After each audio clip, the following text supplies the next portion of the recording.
So Masenyane, thank you so much for making time to share your insights into the future of leadership.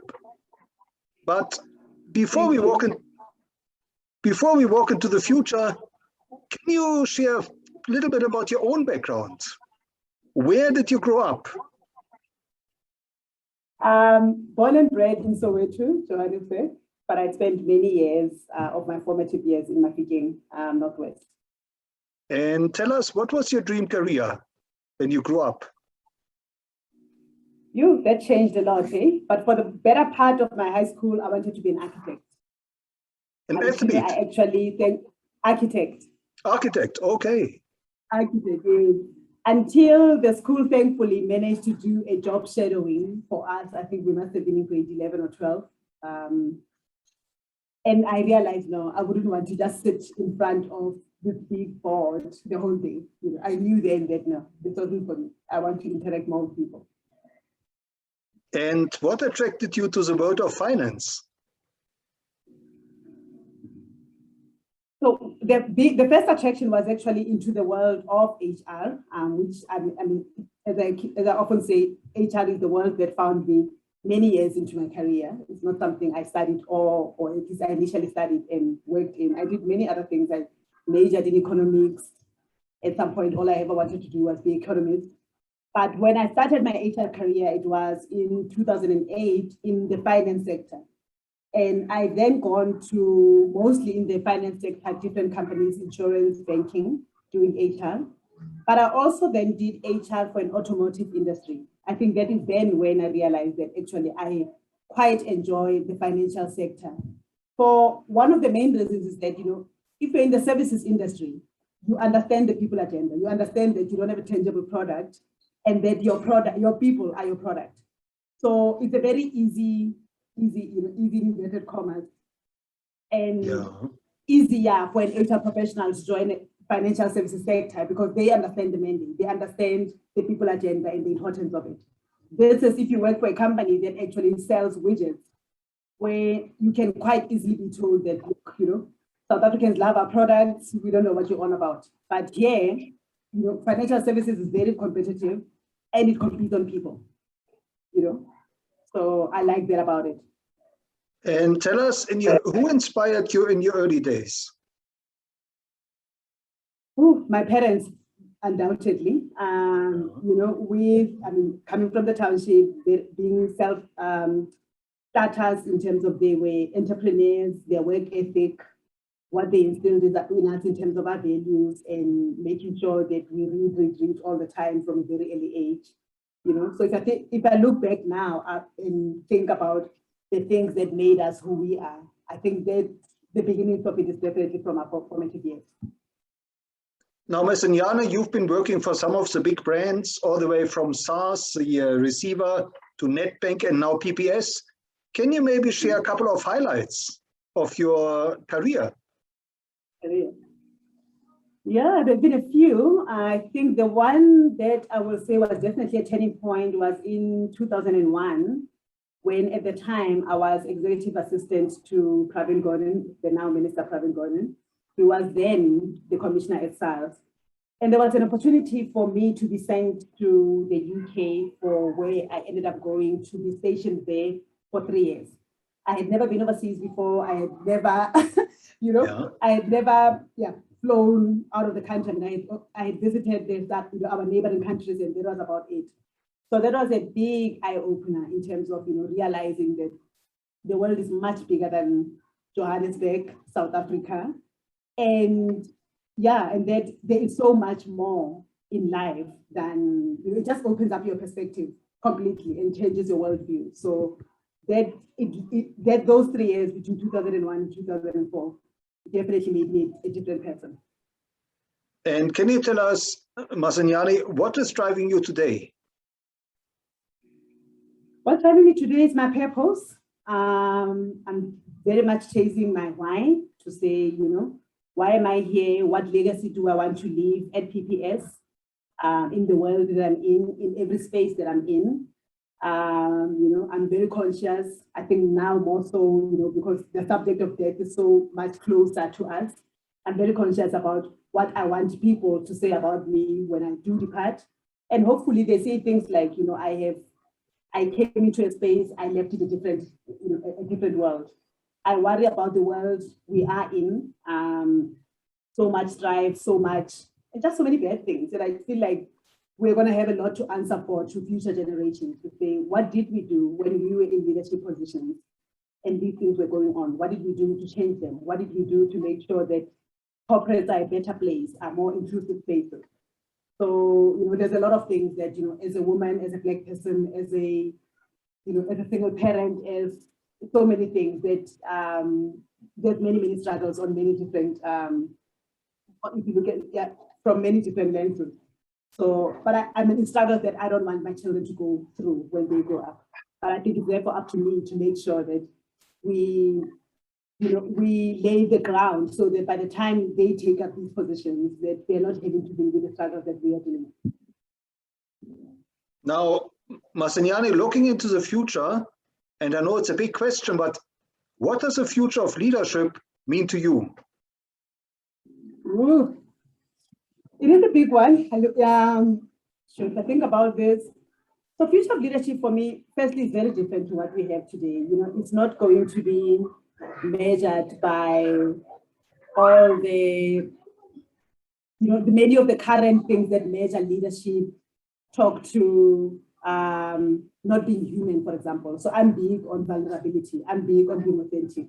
I'm big on being ethical and organizations becoming ethical, becoming fair, and I do think those things must start taking center stage in a lot of the stuff that we talk about around the board table, the ethics, governance must take center stage. And sustainability, again, going back to the thing we've just discussed now about legacy, to say, what kind of organizations are we leaving? Are they going to outlive us? Are they going to still be there way after we are gone? And more importantly, are they going to be different and better organizations than we currently have?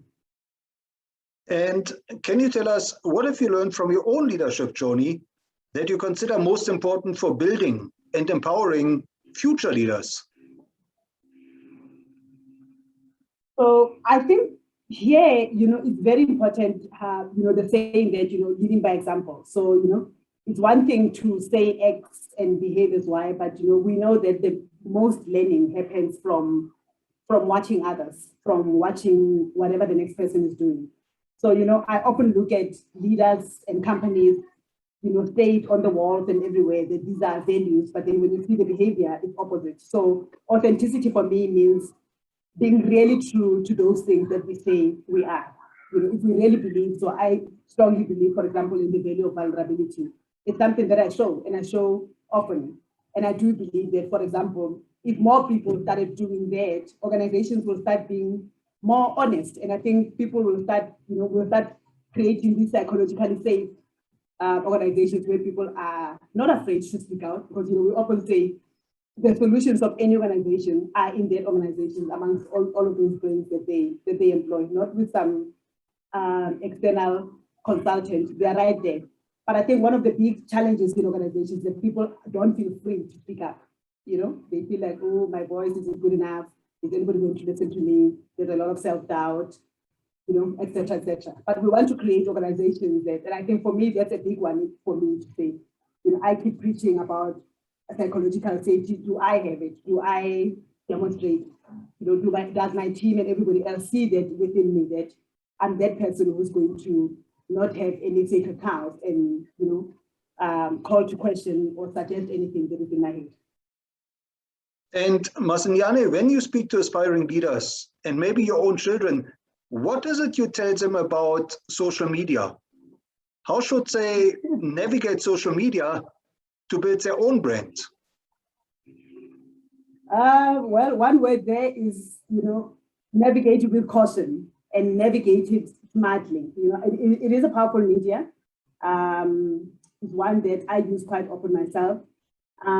But also while being authentic to yourself, you also want to treat it like a brand, to say anything that you post there should pass the newspaper headline test. Is it something that you're willing for it to the billboard test, if it were to appear on a billboard, would you still be comfortable with it? So that's always one of the things I think about. And I'm always just trying to, I mean, there's a lot of obviously very different social media. And it's about, it's about how you want the world to perceive you and what are the things that you want to impart to others. I mean, yes, we do have a lot of fun there. There's a lot of, joking around, etc. But, it cannot be at the detriment of this brand that you spent so many years trying to build. Now, Masenyane, what is your advice for future leaders in terms of challenges? What are some of the biggest challenges future leaders should expect to encounter in their career? One of the challenges, I guess, I mean, something I have struggled with is the whole thing about, imposter syndrome. And I'm talking about it now because I've just, reflected on it a lot now that we're at the end of Women's Month. It's also something, I think it's something that is there, but it's definitely more prevalent amongst women, where there's a lot of self-doubt. Should I, you sit in meetings, you're giving the space at the table, but you hold back a lot because you're like, oh, I'm not sure, I'm not gonna sound stupid, etc., etc. I have learned over the years, as the cliche says, that there is no stupid question. And in fact, often when I do ask those questions that I have, wondered about, I have had lots of conversations with myself to say, should I or shouldn't I?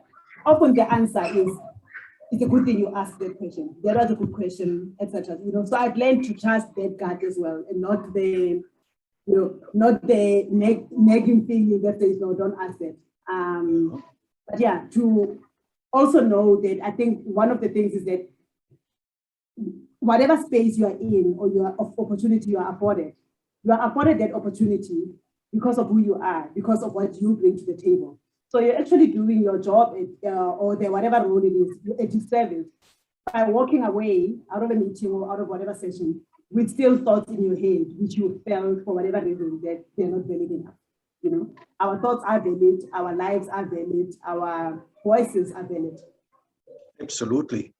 And tell us, Masenyane, if you were to design a curriculum for future leaders, what are some of the new skills you would want to factor in? Vulnerability in corporate, for sure. Vulnerability as a key leadership skill, absolutely. Social and ethics, governance, absolutely. All of that subject of ESG. I mean, I think it should be, it should be more spoken of. It should definitely be taught as an important one. The importance really of looking to the future, not just for ourselves, but more importantly for others as well. So I think I would put those, and I mean, I would obviously, the obvious ones I'm sure that you get often is, adaptability, being digitally astute in the times we're in. And that's always important for me, is always, the whole thing about staying foolish, staying curious. To always be learning forever. Like, I often say, I think I'm going to be learning even in my 60s, in my 70s. I'll still be really studying for things because you want to stay relevant, because it's very easy in the times we're in to be irrelevant tomorrow. Because if you're still relying on your degree of 20 years ago or 15 years ago, that's irrelevant already. That content is old. It's very old. So you need to always keep in touch with what's current today. So, and I often say to people, it doesn't even have to cost much. It's about how we use the magical 8 hours. I often talk about if you split your day into 3, there's the 8 hours sleep, 8 hours work, formal work. But the magical 8 hours is the other 8 hours. That, if you ask many successful people, that is where the magic happens in terms of what actually drives their career and their growth. About how you spend the other time. Do you spend it sitting watching TV every night? Or do you spend it working your networks, for example, or registering for whatever courses, webinars? I mean, there's a lot of these things. There's podcasts, there's webinars, there's TEDx, there's now the open online courses, which are free. A lot of them are free. So there is no excuse really. For anybody who's got data, there is no excuse not to be growing and growing yourselves. And as a continuous thing. So I'm very big, as you can tell, in terms of lifelong learning. Now, Masenyane, as a mentor to future leaders, can you maybe share a success story or two where you mentored an upcoming leader and that person took your advice to heart? Yeah, I can actually. I remember working, I think I was at Hyundai. I worked with a lady where very early on in the days, I was still having my one-on-ones with them, with the team. Very junior lady. You know, I think at the time, in fact, when I joined, she was on maternity leave. And the rest of the team had said, oh, you know, she's there, but you know, we don't really use her much. We don't even know if we need her role, etc. She came in back and I met her and I asked her about her goals, and she was pretty much, you know, I'm working here, I don't have any life goals. And I said, I'm not going to be able to work with that. You know, I need to understand, I need to understand where you're going. Are you studying? Are you doing anything? Anyway, fast forward, I encouraged her to register. She registered for a BCom. She recently finished her honors. She's grown in her role. I've given her, you know, the exposure. She is now an HR consultant. This is a HR administrator, PA, something that nobody quite understood what she did, but she's grown so much now. You know, and I think, you know, she says it's by virtue of the fact that I drove her to say, you know, I made sure, for example, in the time that I was there to say, you're working for a motor company. You know, we are all driving company cars. Do you have a license? Her answer was no. And I said, well, we're going to get on the journey. You're going to register. If you need my help, let me know. And she did, got a driver's license, is driving, finished. She's now finished the BCom honors. She's now an HR consultant, way to becoming an HR manager or business partner. But yeah, it's just been amazing to watch that growth from her. And tell us, Masenyane, in your leadership journey, and maybe in your learning journey, who are the role models of leadership that you would recommend future leaders should study and learn from? Phew, okay. I mean, I follow Brené Brown a lot. I love the topics she speaks about. I often feel like she's speaking to me or she followed my life. I've also had the pleasure of really working for some amazing, amazing people. You know, if I think about my leader now, Isaac Smith, who's the CEO, and who that totally gets and is passionate. I'm not even forcing him. He's passionate about the people agenda and he's authentic about it. If I think about the work and the time that I worked with Pravin Gordon and how he took a chance on me, firstly, and he took a big chance certainly by sending me to London.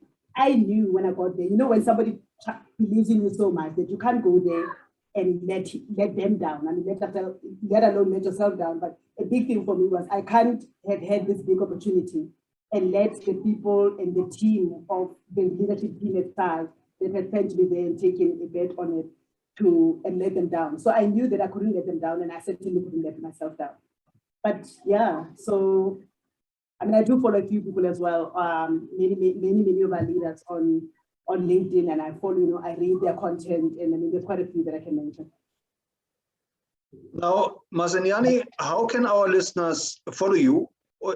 Well, how can they connect with you, and where should they follow you? LinkedIn. Yeah, LinkedIn is probably the best one. Yeah, so people can just find my name on LinkedIn, and that is where I connect with a lot of with a lot of peers, and where I also share a lot of my content. And last but not least, Masenyane, what is your message to the millions of learners out there who are now growing up, they are considering a career? Why should they consider an HR career, maybe? Well, I don't know if they should actually, because I often say, you know, go where the demand is. HR doesn't have too much of a demand, there's a lot of supply. So I probably wouldn't say go there unless if you're going to specialize in HR. If you're going to be a generalist HR, probably not. But if you want to go in HR, please specialize. There's many fields that are untapped at the moment. So there's a field of HR analytics, which is, there's a big shortage there. There's a field of HR remuneration and rewards, big shortage there. So there's various fields that one can go into in HR. You know, org design is a big one, and that is still going to be big, given the fact that, you know, roles are changing at such an exponential rate at the moment that I think the traditional HR model can't hold with with the changing nature of work that we're dealing with. So there's the opportunity there. Well, thank you so much for sharing your insights and your wisdom into the future of leadership and reminding us that vulnerability is key to building leaders. It is absolutely. I sincerely believe that is one of the key competencies going into the future, leadership competencies. Thank you.